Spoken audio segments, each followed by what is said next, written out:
বন্ধুগণ, এই রাজনীতি করে আমি জীবনে কি হারাইনি, আমার সব হারিয়ে গেছে, ধন দৌলত বাড়ি গাড়ি, এমনকি আমার বউ।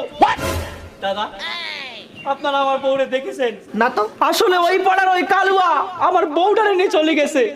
আপনারাই বলেন, ওই বউ কি আমার না? হ্যাঁ, আপনারই তো। কিন্তু নকুল দা, আপনারে কিন্তু একটা কথা মানতেই হবে, আপনি কিন্তু দুর্নীতি কম করেননি। হ্যাঁ ঠিকই তো, আমি ভোটে জেতার পর প্রচুর দুর্নীতি করেছি।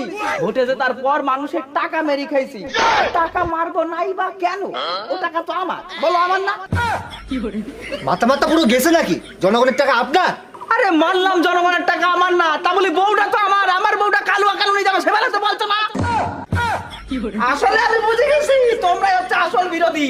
তোমরা ষড়যন্ত্র করে আমার ক্ষমতাতে সরাই দিয়েছো, এমনকি আমার বউটারও নিয়ে গেছো তোমরা। আমার বউটার কোথায় পাই? বলছি মামনি না, তোমরা কি আমার